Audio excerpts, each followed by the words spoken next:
लखनऊ में मुख्यमंत्री योगी आदित्यनाथ जगत गुरु रामभद्राचार्य के रामकथा महोत्सव में पहुंचे आज। वहां पर उन्होंने कहा कि श्री राम भारत के आदर्श हैं और जिसके अंदर भारत है उसके डीएनए में श्री राम बसते हैं। योगी आदित्यनाथ ने कहा कि राम मंदिर के लिए हमने लंबी लड़ाई लड़ी है और राम मंदिर के लिए 500 सालों तक का संघर्ष किया गया। श्री राम जन्मभूमि आंदोलन के दौरान पूज्य संतों ने इस पूरे आंदोलन को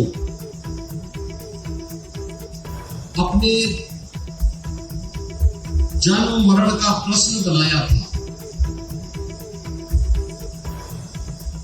इसलिए नहीं कि किसी को इसका श्रेय मिले,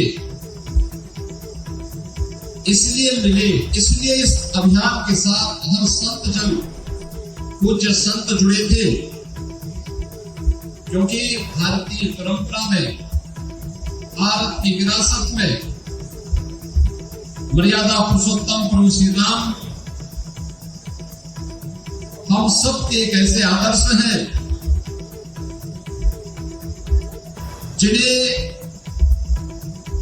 अगर हम मान करके चले कि जीवन की हर समस्या का समाधान अगर किसी एक नाम में है तो वह प्रभु श्री राम के नाम में है। और कोई ऐसा भारतवासी नहीं होगा, राजनीति से कोई प्रेरित हो, पूर्वाग्रह से कोई ग्रसित हो, ऐसे कुछ चुनिंदे नामों को छोड़ दे तो कोई भी ऐसा भारतीय नहीं जिसके अंदर भारत का डीएनए है, वह किसी न किसी रूप में प्रभु श्री राम के आदर्श को अपने जीवन का हिस्सा बनाया हो। कोई ऐसा भारतीय आपको नहीं मिलता। और एक नाम जो उत्तर से लेकर दक्षिण तक, पूरब से पश्चिम तक हर भारतीय को जोड़ सकने की सामर्थ्य रखता था। पूज्य संतों के सानिध्य में वो नाम मर्यादा पुरुषोत्तम श्री राम का यह आंदोलन किसी न किसी रूप में चलता रहा।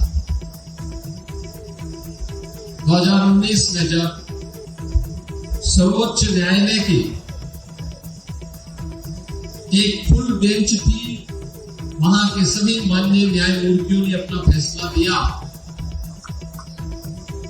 तो उस फैसले में उन्होंने सर्वानुमति से इस बात को स्वीकार किया कि जहां रामलला विराजमान है वहीं राम जन्मभूमि है।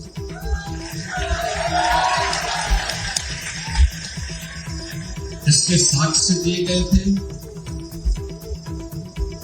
इसके प्रमाण थे और इससे जुड़े हुए विद्वत जनों के वक्तव्य भी थे।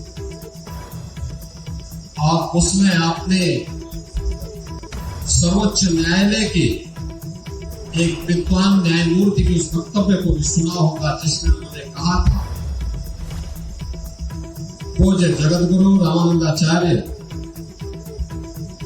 मुझे स्वामी रामभद्राचार्य जी के बारे में उन्होंने कहा था कि जब मैंने उनके वक्तव्य को सुना तो मैं दंग रह गया था और हमें इस बात के लिए मजबूर होना पड़ा कि वास्तव में ये अन्याय कितने वर्षों से, सैकड़ों वर्षों से सनातन धर्मावलंबियों के साथ हुआ था।